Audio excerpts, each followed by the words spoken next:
I'm Iris, 36 female. I live with my husband, Leo, in a city apartment that I designed to be our calm oasis amidst the noise.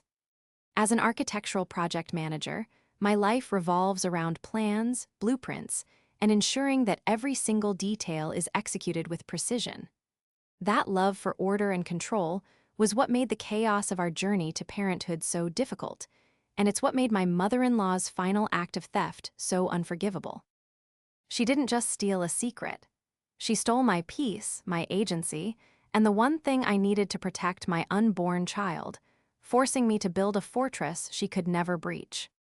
Before this story unfolds, I'd love to connect with you. Please let me know in the comments where you're watching from and what time it is in your corner of the world. It's amazing to see how far these stories can travel. The 2 pink lines on the pregnancy test felt less like a celebration and more like the start of a high-stakes, incredibly delicate project. After 2 gut-wrenching miscarriages in 3 years, hope was a luxury I couldn't afford. Leo and I had been through the ringer, endless doctor's appointments, invasive tests, and the quiet, heavy grief that settles in a home after loss. This time, we had a diagnosis, a minor but persistent blood clotting disorder that made my pregnancies high risk. The solution was a daily regimen of blood thinners and a strict, low-stress lifestyle. The doctor's words echoed in my mind constantly. The first trimester is the most critical. You need to create a bubble of calm, Iris, no unnecessary stress. My husband, Leo, a brilliant and kind software developer, understood completely. He saw the toll the previous losses had taken on me and became my fiercest protector. He cooked, cleaned, and ran interference with the outside world, ensuring my bubble remained intact. We decided early on that we would tell no one about the pregnancy until we cleared the 12-week mark. Not our closest friends, not even my wonderfully supportive sister, Maya. The thought of having to share bad news again was unbearable. It was our secret, a tiny, fragile flame we were cupping our hands around, praying the wind wouldn't blow it out. The biggest potential gust of wind was, without a doubt, my mother-in-law, Beatrice. A retired headmistress, Beatrice carried herself with an unshakable air of authority. She wasn't a bad person, but she was a person who believed her way was the only way. Her love was genuine but smothering, expressed through unsolicited advice, intrusive questions, and a complete disregard for boundaries. She saw them not as lines of respect, but as gentle suggestions she was entitled to ignore for what she deemed the greater good.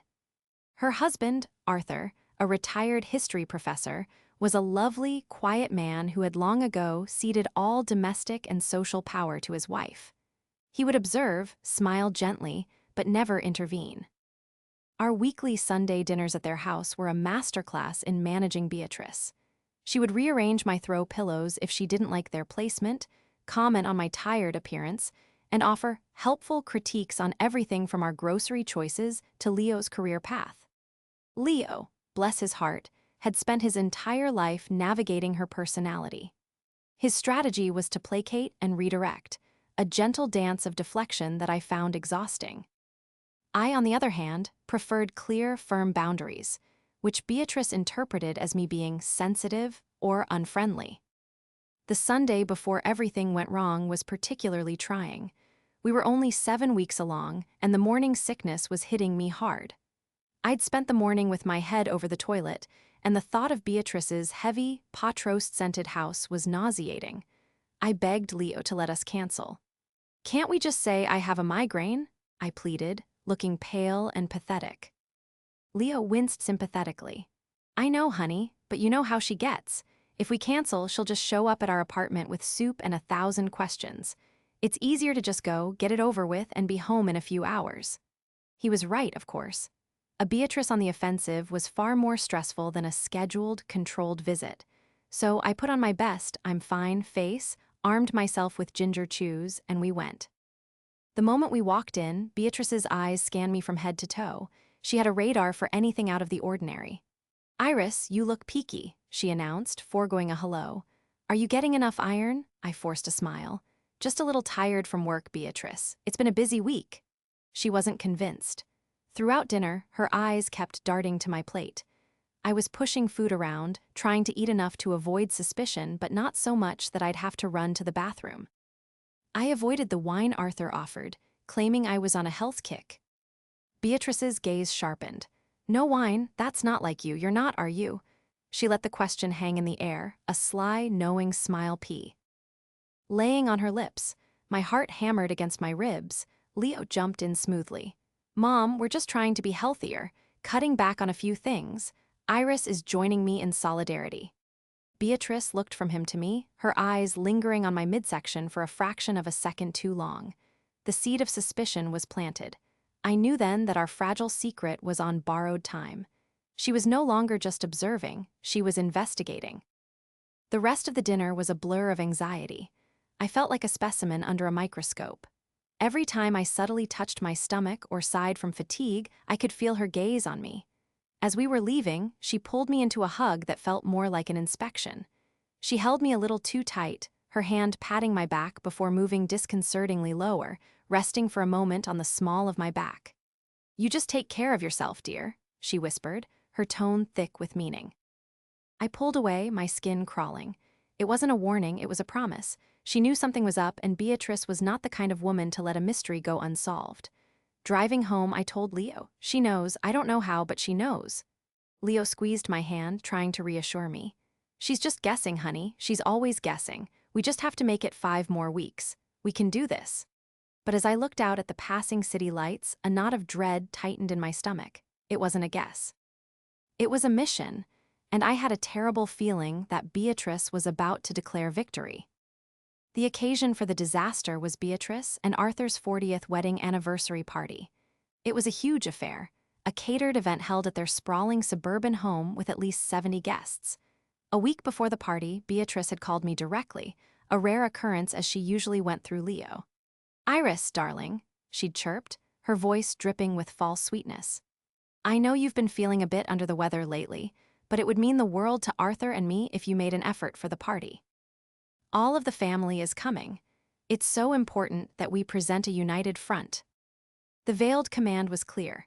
Attendance was not optional. Despite my exhaustion and the constant, low-grade nausea, I agreed. Leo and I decided we'd make a brief appearance, stay for an hour or two, and then slip out.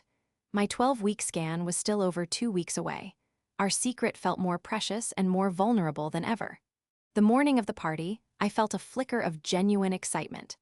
My nausea had subsided for the first time in weeks, and I felt a renewed sense of optimism. I even found a flowing, dark blue dress that was elegant without clinging to my still flat stomach. For a few hours, I felt almost normal. The party was in full swing when we arrived. The backyard was dotted with tables, and a string quartet was playing softly near the patio. Relatives from all corners of the country were there, aunts, uncles, cousins Leo hadn't seen in years. Beatrice, in a shimmering gold dress, was holding court, gliding from group to group like a queen surveying her subjects. She greeted us with air kisses and a scrutinizing look. "So glad you could make it," she said, her eyes fixed on me. "You have some color in your cheeks tonight. You're looking much better." We spent the first hour mingling. Leo was a protective shield, keeping me away from the more inquisitive relatives and ensuring my glass was always filled with sparkling water that looked deceptively like champagne. I was starting to think we might actually survive the evening unscathed.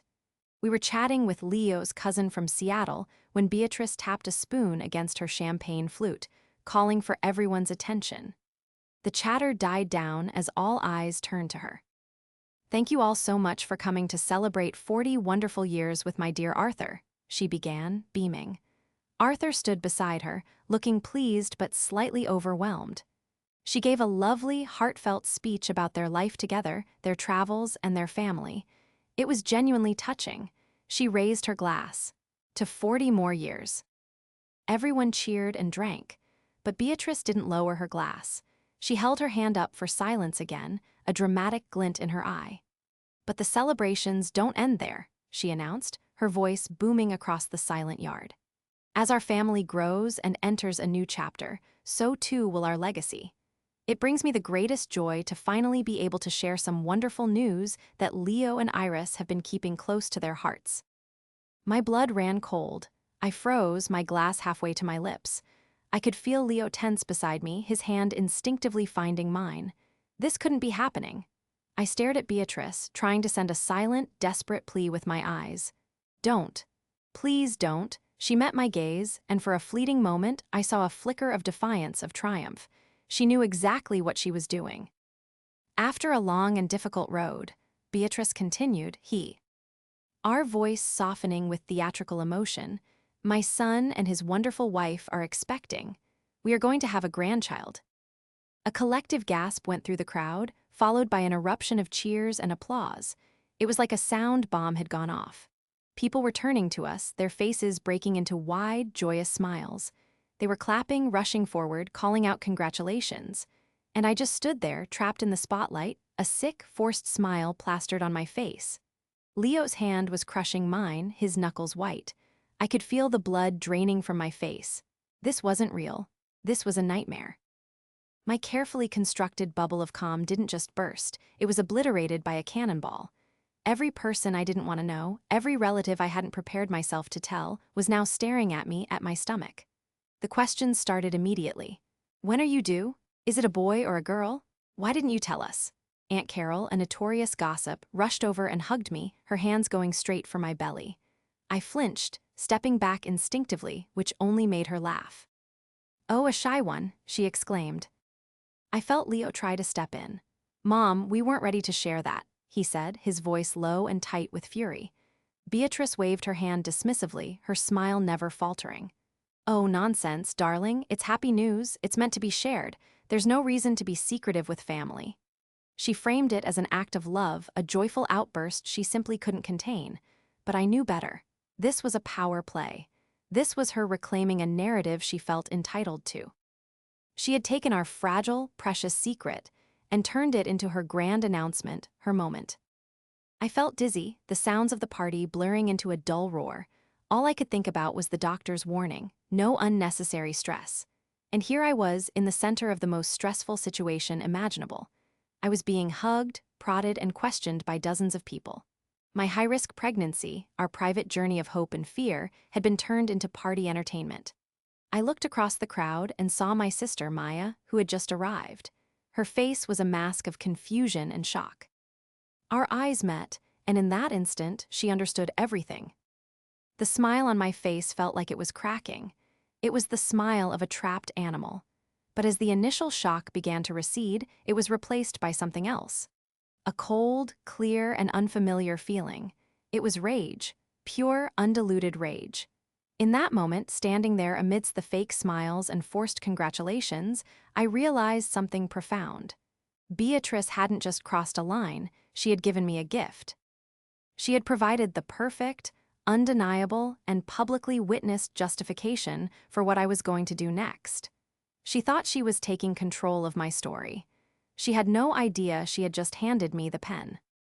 The drive home was silent, but it was a heavy, charged silence, thick with unspoken anger. Leo gripped the steering wheel so tightly his knuckles were white. I stared out the passenger window, the cheerful streetlights a stark contrast to the storm brewing inside me. The forced smile had long since vanished, replaced by a stony mask. The moment the apartment door clicked shut behind us, the dam broke. How could she do that? Leo's voice was a low growl, a tone I had rarely heard from him. He paced the living room like a caged animal. How could she be so incredibly selfish? We asked for one thing. One, to keep it quiet until we were ready. She wasn't being selfish, Leo, I said, my voice eerily calm. She was being territorial.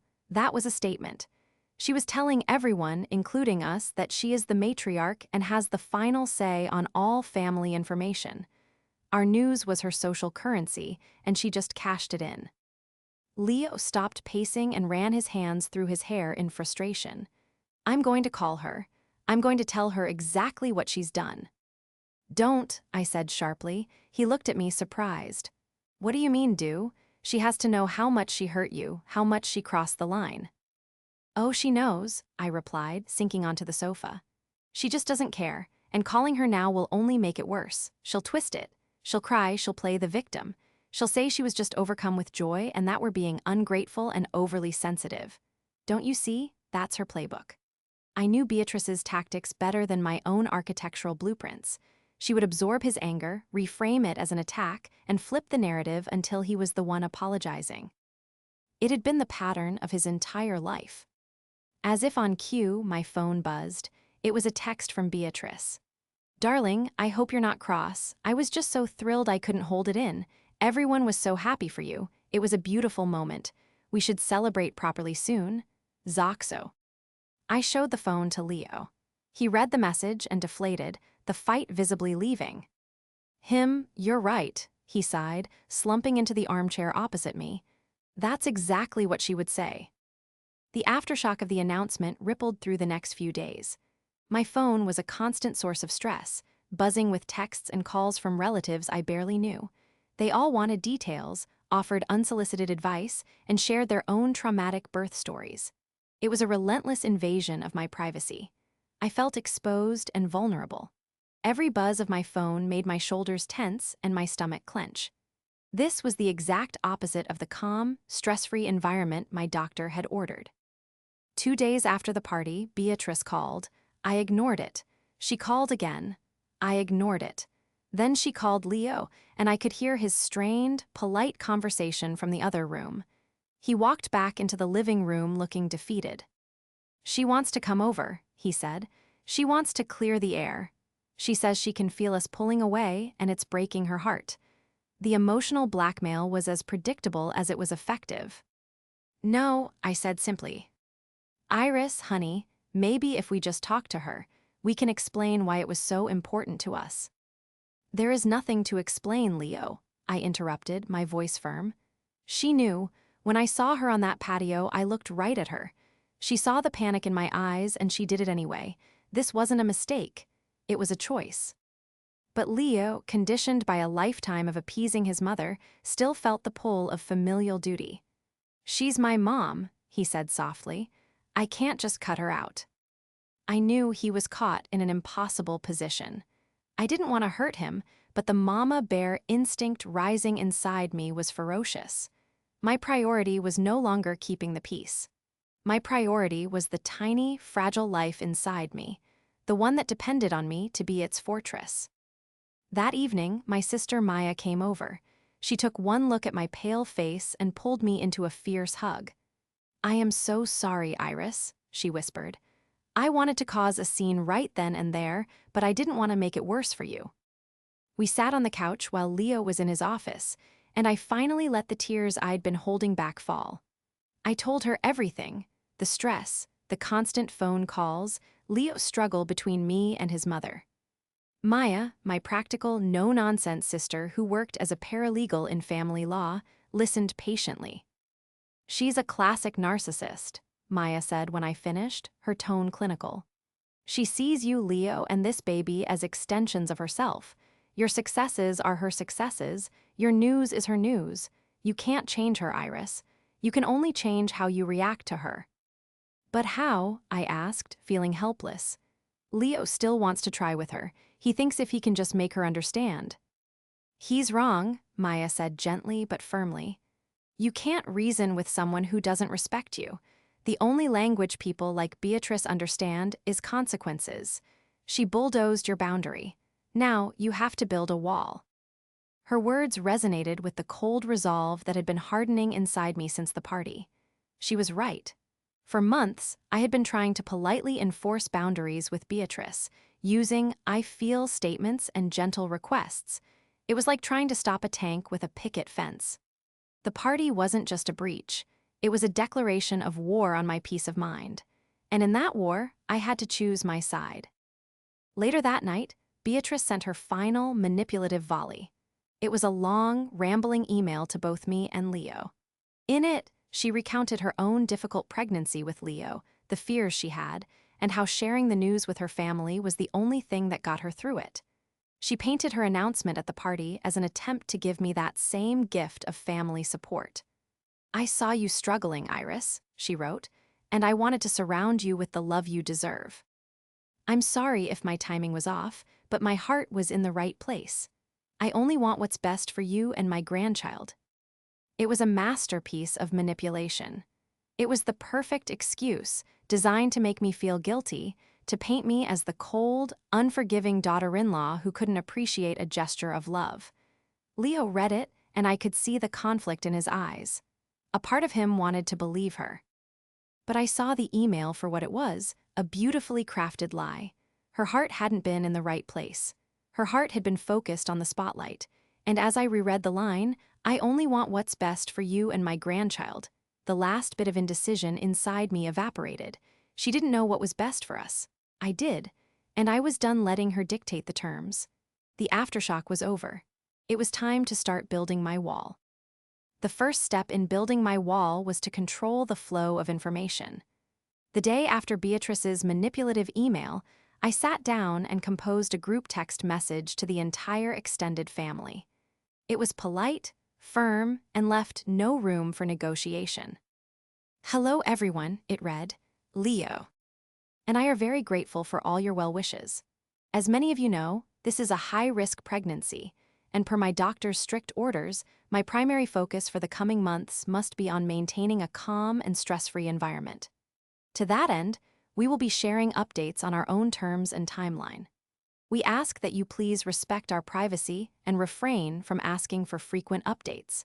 We appreciate your understanding and support from a distance as we navigate this delicate time. We will be in touch when we have news to share. With love, Iris and Leo." I showed it to Leo before I sent it. He read it and looked at me with a mixture of awe and apprehension. "This is very direct," he said. "It has to be," I replied. "We need to reset the expectation. The expectation Beatrice set was that my pregnancy is public property. This message makes it clear that it is not." He nodded slowly, knowing I was right. I pressed send, and with that single tap, the first brick was laid. The responses were mostly positive, full of course, we understand. And thinking of you, but I knew the message wasn't really for them. It was for Beatrice. It was a public declaration that her role as the family's official spokesperson was over. Predictably, she called Leo within minutes of the text going out. I was in the kitchen but could hear his side of the conversation. "No, Mom, it's not about you, no. Iris isn't mad. We just need some space, yes. We will tell you things. When we're ready, Mom, please, I have to go." He came into the kitchen looking drained. "She thinks the text was my idea and that you put me up to it. She said it was cold and that it makes the family think we're pushing them away." "We are," I said calmly, sipping my tea. "We are pushing her away. The family is just collateral damage of her actions." This was the hardest part for Leo. He loved his mother and was terrified of the fallout. He still believed there was a middle ground where I could have my peace and Beatrice could have her involvement. My next step was to show him, gently but firmly, that such a middle ground did not exist. My 12-week scan was the following week. It was a monumental milestone for us. We had never made it this far. When we saw the tiny, flickering heartbeat on the screen and the doctor gave us a confident thumbs up, the relief was so overwhelming that both Leo and I burst into tears. For the first time, this baby felt real, like a promise that might actually be kept. On the way home, Leo was buzzing with excitement. "We have to tell my parents," he said, his face alight with joy. "Let's go over there now and show them the ultrasound picture." My heart sank. This was the first test of my new wall. "No," I said softly. He looked at me, his happy expression faltering. "What? Why not? This is the moment we've been waiting for. We're past the first trimester. It's safe." "It's not about safety anymore, Leo. It's about principle," I explained, choosing my words carefully. Beatrice took the announcement away from us. She did it her way. Now we do this our way. We are not going to rush over there and reward her behavior by giving her the reaction she craves. We will tell them, but we'll do it on our schedule. "But it's her grandchild. She deserves to know," he argued, his voice full of frustration. "She deserves the same respect she failed to show us," I countered. "We are going home. We are going to sit with this joy, just the two of us, for a little while. We will call them tonight. We are not going to her house. We are not performing for her. The rules have changed." The car ride was tense. He felt I was being punitive. I felt I was being protective. It was the first real conflict we'd had over my new strategy. When we got home, I put the ultrasound picture in a frame on our mantelpiece. I made us tea, and we sat on the couch in silence for a long time. Finally, I turned to him. Leo, I need you to understand something. This isn't me trying to punish your mother. This is me trying to survive this pregnancy, mentally and physically. The stress she causes is a genuine medical risk for me. Do you understand that? Every time I have to brace for a phone call or a visit from her, my heart rate goes up, my stomach knots, and I can feel the tension in my whole body. I cannot live like that for the next 6 months. I won't. I looked him straight in the eye. I need you to be on my team, not in the middle, not the referee, on my team. Can you do that? He looked at the ultrasound picture on the mantel, then back at me, and I saw the conflict in his eyes resolve. He finally saw it not as a battle between his wife and his mother, but as a choice between his mother's feelings and his child's well-being. Yes, he said, his voice thick with emotion. I'm on your team. That night, Leo called Beatrice and Arthur. He put the phone on speaker. He was calm and factual. Hi, Mom, Dad. We had our 12-week scan today. Everything looks healthy, and the doctor is very pleased. The due date is late March. Beatrice's shriek of joy was audible. Oh, that's wonderful. I knew it. I had a good feeling. You have to send me the picture. Are you coming over for dinner on Sunday? We have to celebrate. We'll send you the picture, Leo said, his voice steady. But we won't be coming for Sunday dinner for a while. As we said in the text, Iris needs to rest and keep things very low-key. The line went quiet for a moment. So, you're not coming? Beatrice's voice was laced with ice. Not for now, Mom. We need to create a quiet routine for ourselves here at home. We'll let you know when we're feeling up for visitors. I see, she said coldly. Well, I suppose Iris's needs come first. It was a passive-aggressive jab, but Leo didn't take the bait. Yes, they do, he said simply. Talk to you soon. Love you. He hung up the phone. He looked at me and let out a long, shaky breath. It had been one of the hardest conversations of his life, but he had held the line. The battle was far from over, but for the first time, we were fighting it together. The foundations of my fortress were now solid. With Leo firmly on my team, we began to actively construct our serene nest. It wasn't just about avoiding Beatrice. It was about creating a positive, nurturing environment for ourselves and the baby. The first rule of operation, Serene Nest, was simple: the gatekeeper system. All communication with Beatrice and Arthur would now go through Leo. I blocked Beatrice's number on my phone. It felt like a monumental act of rebellion, and it was incredibly liberating. The constant anxiety I felt whenever my phone buzzed disappeared overnight. Leo took on the role of gatekeeper with a surprising resolve. He would answer her calls, listen to her guilt trips and her complaints about being shut out, and respond with a calm, unshakable mantra. Iris is doing well, the baby is doing well, and we're following the doctor's orders. We need our space right now. He never jaded, justified, argued, defended, or explained. He simply stated the facts. This drove Beatrice mad. Her normal tools of manipulation, emotional outbursts, guilt, passive aggression, were like waves crashing against a rock. Leo refused to be eroded. Of course, she tried to find cracks in our fortress. A few weeks after we implemented the gatekeeper system, she showed up at our apartment unannounced on a Saturday morning, carrying a large box. Leo answered the door. "Mom, you should have called," he said, his body physically blocking the entrance. "Don't be silly, darling," she said, trying to peer around him to see me. "I was at the baby boutique and found the most adorable things. I just had to bring them over." She held up the box, which was wrapped in expensive-looking paper. It was a Trojan horse, an excuse to breach our walls. "That's very thoughtful," Leo said, not moving. "But as I said, we're not having visitors right now. You can leave the box here and we'll open it later. Thank you so much for thinking of us." He took the box from her, gave her a quick, polite kiss on the cheek, and said, "I'll call you tomorrow. Bye, Mom." He closed the door gently but firmly in her shocked face. I had been listening from the hallway, my heart pounding. When the door closed, Leo leaned against it and let out a huge sigh. I rushed over and threw my arms around him. "That was amazing," I whispered. That was the hardest thing I've ever done, he admitted. Inside the box was a mountain of designer baby clothes, all for a newborn. It was a classic Beatrice move, over the top, expensive, and completely ignoring the fact that we had asked people not to buy us anything until after the baby shower we were planning. Tucked inside was a card. For my precious grandbaby, can't wait to meet you.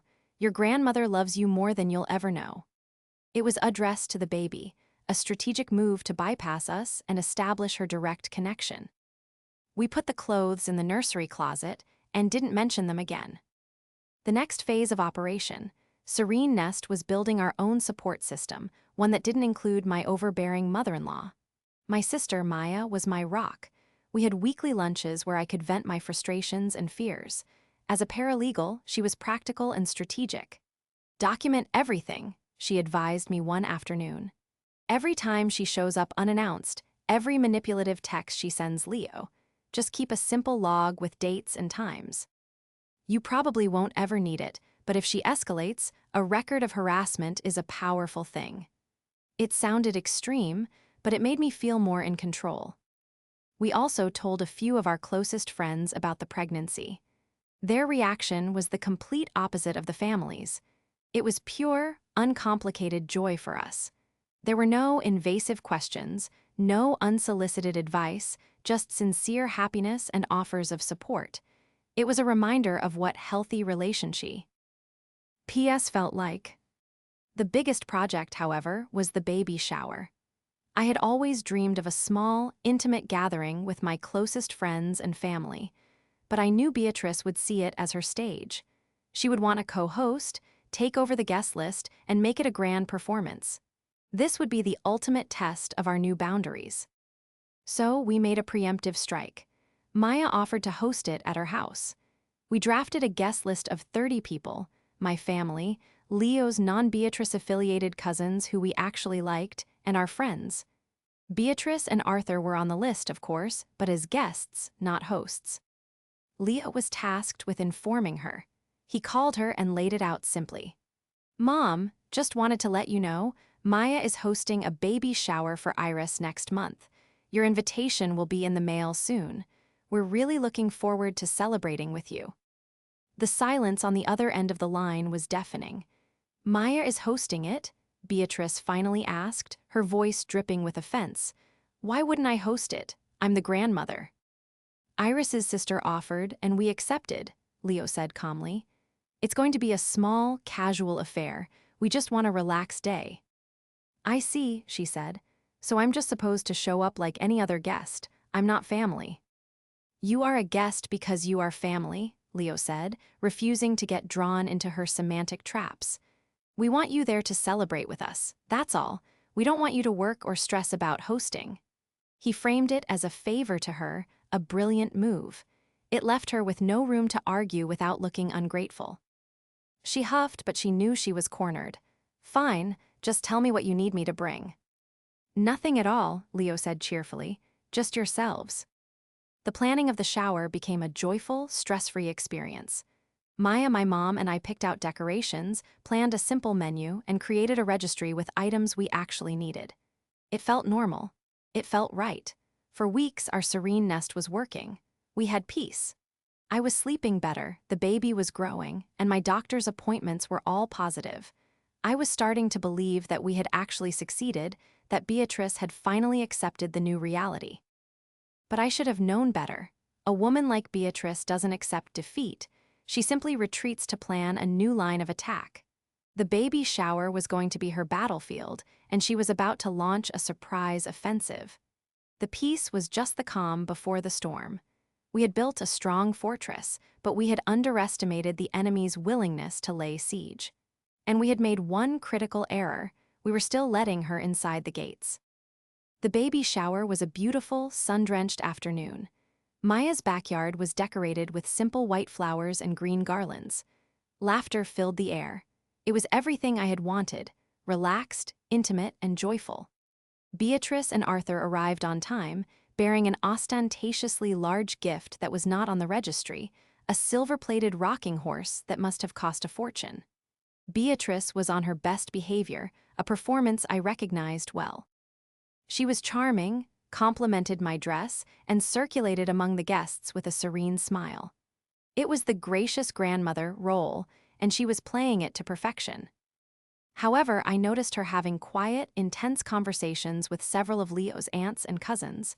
She would pull them aside, her voice dropping to a conspiratorial whisper, a look of faux concern on her face. I didn't know what she was saying, but it set my teeth on edge. Maya noticed it too.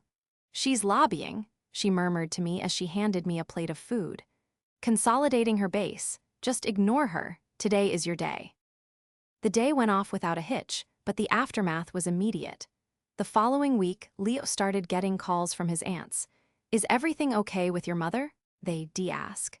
"She seems so heartbroken that she's not being included in the pregnancy. Beatrice mentioned you're keeping her at arm's length. You know how much this baby means to her."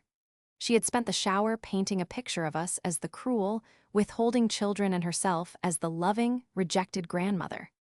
She was poisoning the well, turning the family against us. It all came to a head when Arthur called Leo. Unlike Beatrice, Arthur rarely got involved. His call signaled a serious escalation. "Son," he said, his voice heavy with disappointment, "your mother is a mess. She cries every night. She feels like she's lost her only son. You're excluding her from one of the most important moments of her life. A child needs its grandparents. Whatever issues you and Iris have with her, you need to put them aside for the sake of this baby." The appeal to the sake of the baby was Beatrice's masterstroke, and it hit Leo hard. The guilt she had been unable to instill in him directly was now being funneled through the entire family. He hung up the phone looking pale and conflicted. "Maybe we've been too harsh," he said quietly. "Maybe there's a way to let her in a little on our terms." I knew this was a critical moment. "There is no a little, Leo," I said, my voice gentle but firm. "With her, it's all or nothing. If we give her an inch, she'll take a universe. What she wants isn't involvement, it's control. And she is using the entire family to manipulate you into giving it to her. We needed to end this, once and for all. We needed a final, unambiguous declaration of our independence. And it couldn't just be us stating our needs. We had to force Beatrice to show her true colors in a way that no one, not even Leo's guilt-ridden father, could deny. That's when I came up with the plan for the dinner party. It would be just the four of us, me, Leo, Beatrice, and Arthur. We would host it at our apartment on our turf. I called it the dinner party ultimatum. "We're going to give her a choice," I explained to Leo. "We will lay out, in clear and simple terms, the conditions for her involvement in our child's life. It will be a contract of behavior. If she agrees to it, she can be a part of our lives. If she refuses, then she is the one making the choice to be excluded, not us." Leo was hesitant, but he knew the current situation was untenable. He agreed. We invited them for dinner the following Saturday. I was 7 months pregnant, feeling large and determined. I spent the day cooking a simple meal. This wasn't about impressing them. It was about creating a calm, neutral environment for what would be a very difficult conversation. They arrived, and the tension was palpable. Beatrice tried to take over immediately, coming into my kitchen to help, which really meant criticizing my choice of salad dressing. I gently but firmly steered her into the living room. "Everything is handled, Beatrice. Please sit and relax." We made it through dinner with strained, small talk. Arthur looked deeply uncomfortable, while Beatrice kept trying to bait me with passive-aggressive comments. "You must be so tired, Iris.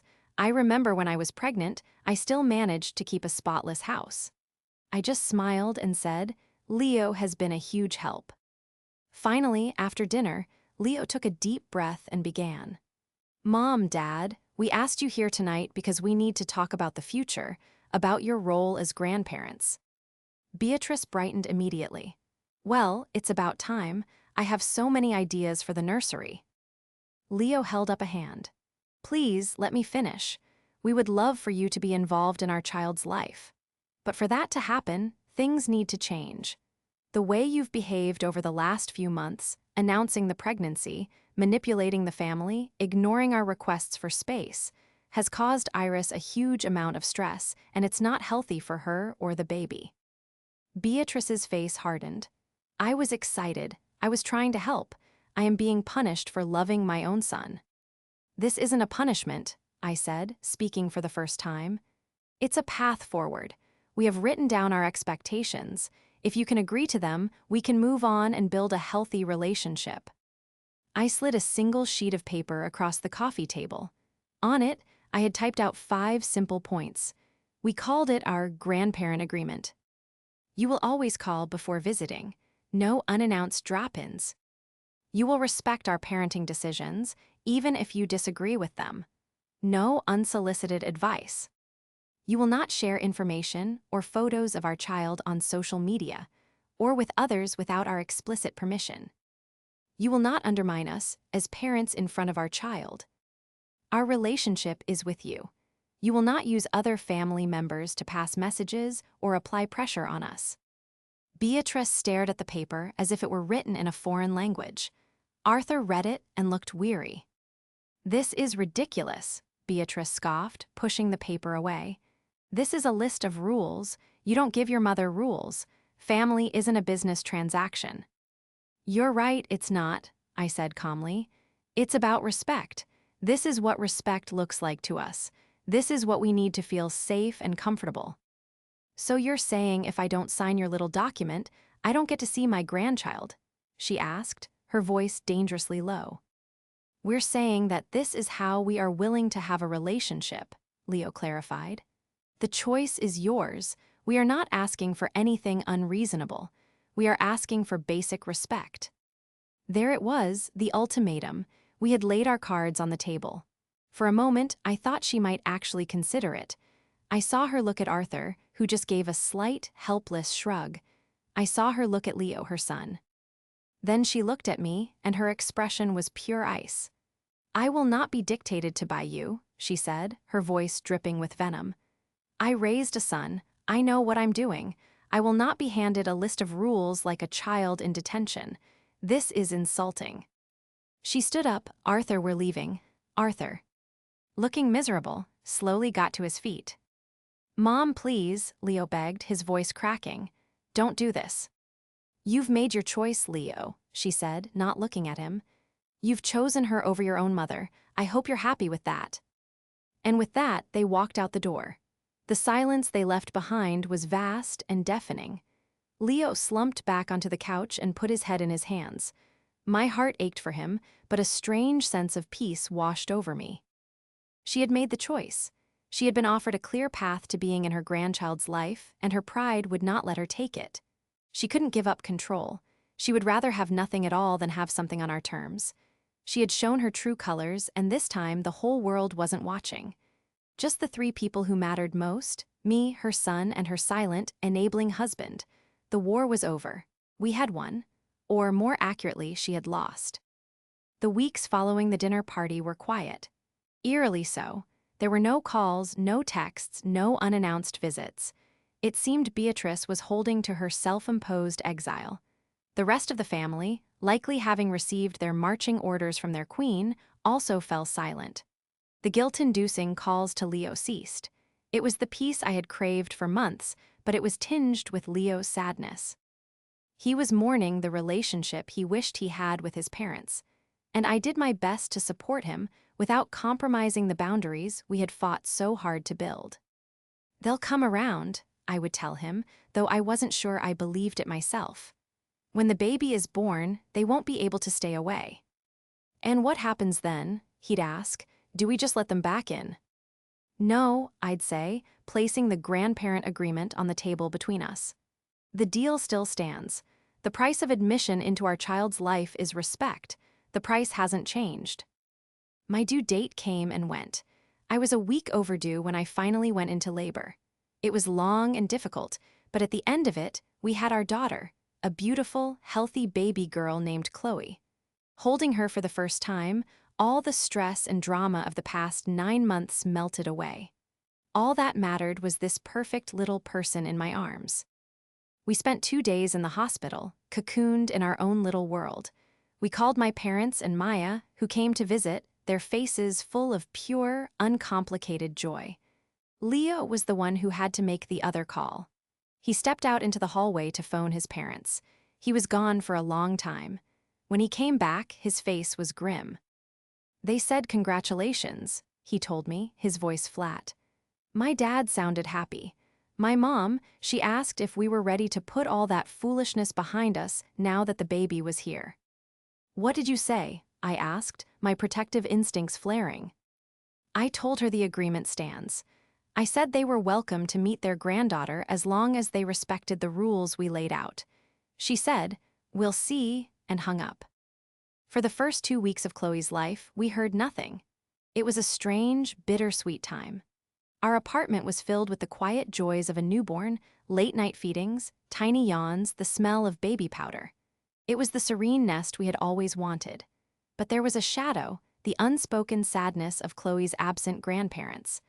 I watched Leo rock his daughter to sleep, his face a mixture of profound love and quiet sorrow, and my heart broke for him. Then, one afternoon, the doorbell rang. Leo looked at me, his eyes wide. I nodded. He went to the door and looked through the peephole. "It's them," he whispered. He took a deep breath and opened the door. Beatrice and Arthur stood there on our doorstep, looking older and more tired than I had ever seen them. Beatrice was holding a small, elegantly wrapped gift. She didn't try to push her way in. She just stood there, looking uncertain. Can we see her?" Arthur asked, his voice soft. Leo looked at me. I gave a slight nod. He stepped aside and let them in. They walked into our living room, which was now filled with baby paraphernalia. It looked lived-in and chaotic, not the pristine space Beatrice was used to. I was sitting on the couch, holding a sleeping Chloe. Beatrice approached slowly, her eyes fixed on the tiny bundle in my arms. The hard, authoritative mask she always wore had crumbled. In its place was the face of a woman who was desperate to meet her grandchild. She stopped in front of me. "She's beautiful, Iris," she said, her voice barely a whisper. There was no criticism, no backhanded compliment, just a simple, heartfelt statement. "Would you like to hold her?" I asked quietly. Tears welled in her eyes as she nodded. I carefully passed Chloe into her arms. Beatrice sat down in the armchair, cradling the baby as if she were made of spun glass. Arthur came and stood behind her, placing a hand on her shoulder, his own eyes misty. They just sat there for a long time, staring at their granddaughter in silence. After a few minutes, Beatrice looked up at Leo, then at me. "The rules," she said, her voice thick with emotion. "We'll abide by the rules. We just want to be in her life." It wasn't a dramatic apology. There were no grand speeches. But in that quiet moment of surrender, I knew we had won. She had finally understood that her love for her grandchild had to be greater than her need for control. The months that followed were a slow, careful dance of rebuilding. Beatrice and Arthur became regular visitors, but always after calling first. They brought gifts, but only after asking what we needed. Beatrice would start to offer unsolicited advice, catch herself, and rephrase it as a question. With Leo, I found that swaddling him tightly helped him sleep. "Have you tried that?" It was a small change, but it was everything. She was learning to respect our role as Chloe's parents. The relationship isn't perfect. There are still moments of tension, glimpses of the old Beatrice, but the dynamic has fundamentally shifted. We are the parents. We are in charge. She is the grandparent, a cherished and important role, but a supporting one. Leo has a relationship with his parents again, but it's a healthier one, built on mutual respect rather than obligation and guilt.